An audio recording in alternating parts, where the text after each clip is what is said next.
It's going crazy here. Tell me August 2nd. Because do you believe that it's acceptable in this country to have a traditional view of marriage and just disagree with you?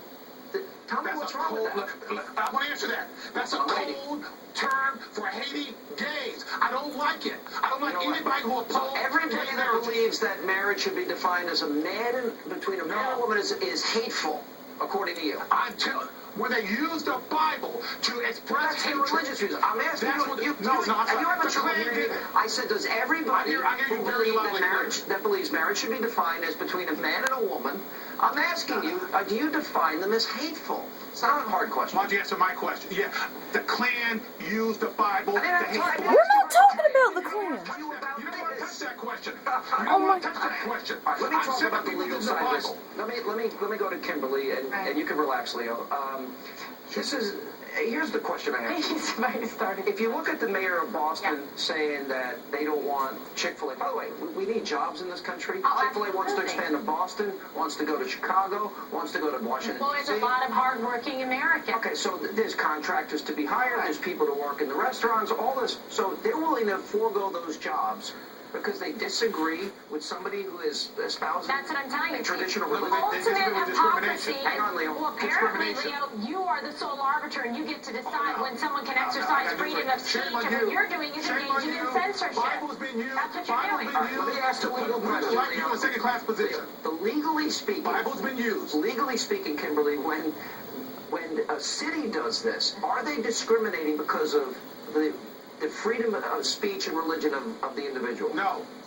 Oh. No. Kimberly, you don't look like... You'll have your turn, Leo. Here's the thing. I think they have definitely a case to bring against him to file this complaint, and he should know better. And why is he sitting there forcing his viewpoints and his decision of who can have freedom of religion, who can have freedom of speech and freedom of expression? It's totally inappropriate for him to do that because it's all about politics. And he should be more concerned about the rise of violence and crime and all the African Americans that have been killed in Chicago because he can't manage it in a law and order style. There's been no facts. There's been no facts that Chick-fil-A has been denied any type of franchise or licensing based on those comments. Leo, let me ask you this question. Let me give you an example. The Bible's been used to put women down. You used to live in San Francisco. What? We're not talking about women's rights. Sure, appropriate position that believes in freedom of speech and expression and not censorship. You're going to allow the Bible to be used to discriminate against let me give you an example. The Bible's word stands on its own. Let me ask you this, Paul. Yeah, Leo,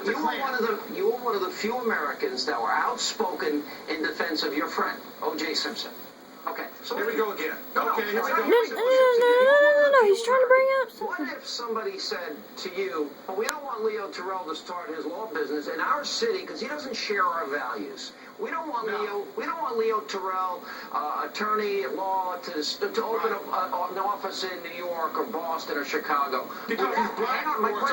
My question is, would that be discriminatory?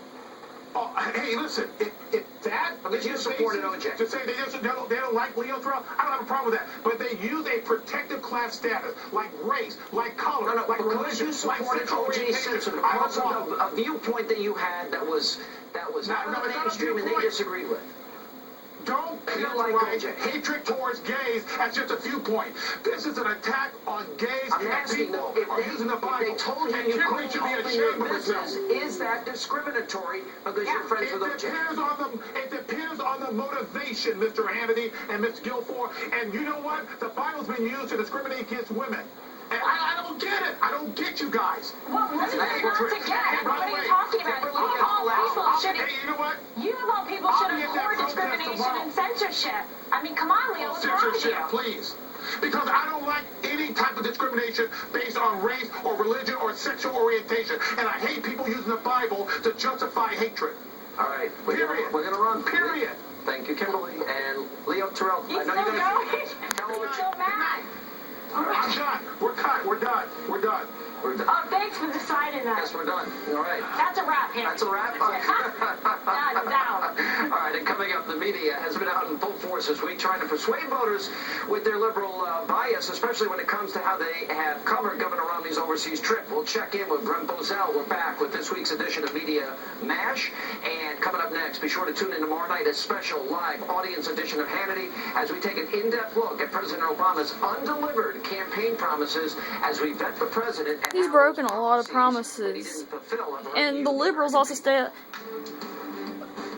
Jon Stewart said that, and he spoke out against Harry Reid. Hello, I saw that last night. I loved it.